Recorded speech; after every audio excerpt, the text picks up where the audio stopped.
pretty amazing, like Yeah. how much of an impact just moving your body can have on your whole life, really. Right. It's not just about like looking good. It's about feeling good too. Exactly. I mean, we're talking like preventing diseases, sleeping better, feeling happier. It's a lot.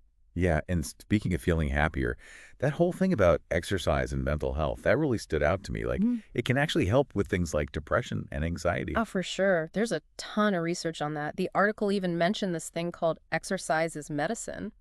What's that? It's an initiative from the American College of Sports Medicine, and it basically says that exercise can be just as effective as medication for some mental health conditions. Mm. Pretty cool, huh?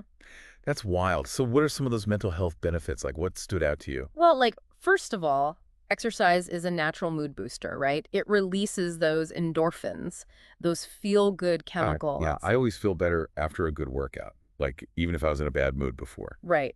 And it also helps lower your stress hormones, like cortisol, which can contribute to, anxiety and depression. Oh, that makes sense. And, you also get that sense of accomplishment after a workout. That can be a big mood booster, too. Yeah, for sure. That I did IT feeling. Exactly. And it's not just about solo workouts either. Going to a gym, taking a fitness class, finding a workout buddy. That social connection can be really good for your mental health, too. That's a good point. I hadn't really thought about that. Yeah, it can make a big difference. Okay, so we've got the mood boost, less stress, and that social connection piece. But what about sleep? Like, I know exercise can make you tired, but can it actually help you sleep better? It can, yeah.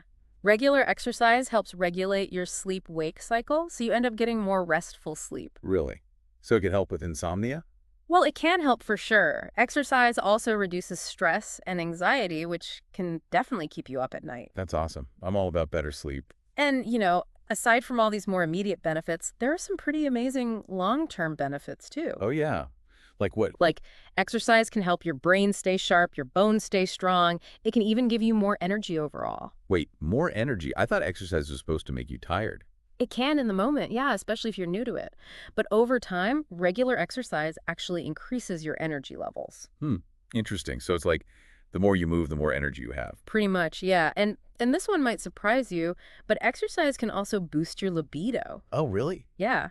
There's actually been studies on this. Being physically active can increase your libido, improve sexual function, and even make you feel better about your body. Okay, so we're talking better mood, better sleep, better brain, better bones, and a better sex life. Yeah. I'm sold. Right. It's a win-win. It's not just about fitting into those smaller genes. It's about feeling good, moving freely, and living a longer, healthier life. Okay, love it.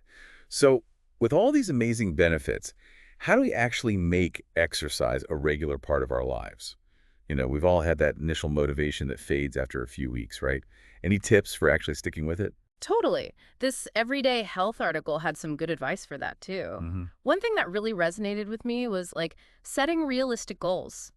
You don't have to go from 0 to 60 overnight. Right, right. So instead of trying to work out every single day, maybe start with 2 or 3 times a week. Yeah, small steps. Exactly. Yeah. And instead of like aiming to lose 20 pounds in a month, maybe set a smaller goal like walking for 30 minutes 3 times a week. So it's about setting yourself up for success, not failure. Right. You want to build those sustainable habits. And don't forget to celebrate those small wins along the way.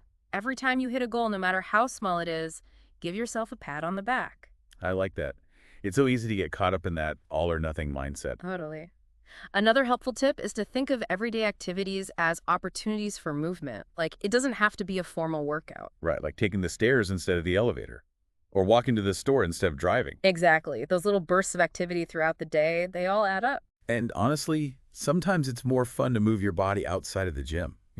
I agree. Sometimes a dance party in your living room is exactly what you need. Okay, so we've got realistic goals, and we've got that non-exercise thing. What else?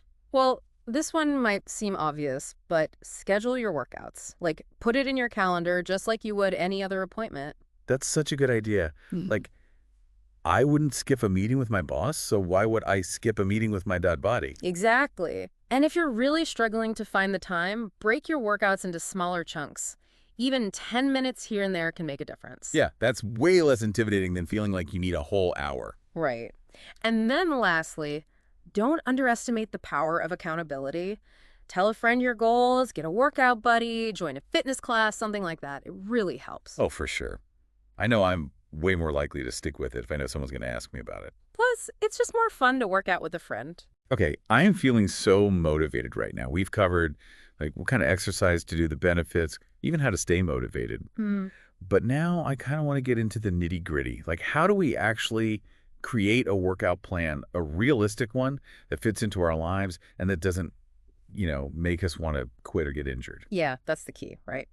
And this Everyday Health article, it had some great advice for this. It all starts with listening to your body. Okay, sure. Listen to your body.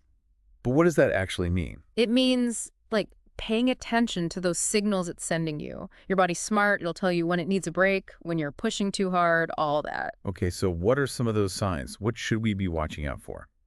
Well, pain, for starters, I mean, that's your body's way of saying, hey, something's wrong. So if it hurts, stop. Exactly. Don't try to push through it. There's a difference between that good soreness you get after a tough workout and that sharp pain that just won't go away. That's how you know you might be injured. Okay, got it. Pain, bad. What else? Fatigue. It's normal to feel a little tired after exercise, but if you're feeling wiped out, or if it lasts for days, you might be overdoing it. So if I'm dragging myself through the day, I need to chill out a bit, maybe take an extra rest day. Exactly. And also, pay attention to your mood. Exercise should make you feel good, right? Yeah. Physically and mentally. If you're feeling stressed or anxious or just more irritable after your workouts, it might be time to change things up.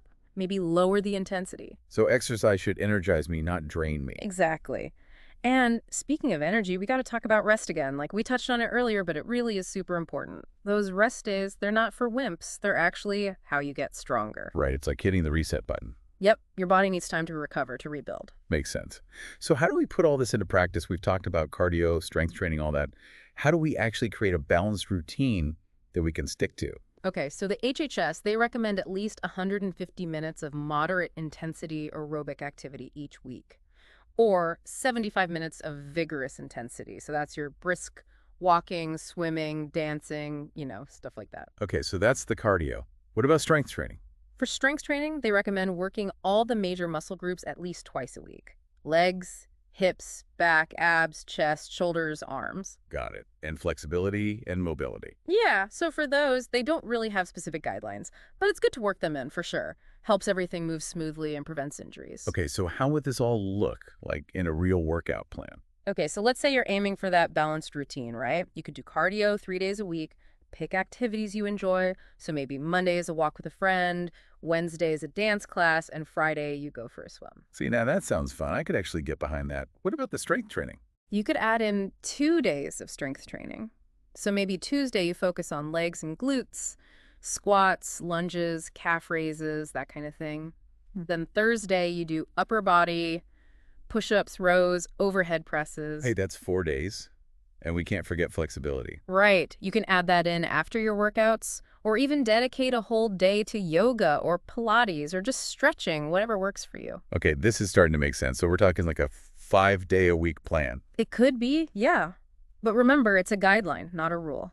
Listen to your body and adjust if you need to. If you're just starting out, you might want to do fewer days a week, then gradually increase as you get stronger. And don't forget those rest days. Never. Rest is key. This has been so helpful. Seriously, I feel like I actually have a plan now. Good. That's the goal. So big takeaway for me is like fitness isn't one size fits all, right? It's about finding what works for you, Yes. what you enjoy, what fits into your life, and what makes you feel good. 100%. It's not about punishing yourself. It's about celebrating what your body can do and finding ways to move that bring you joy. Love that.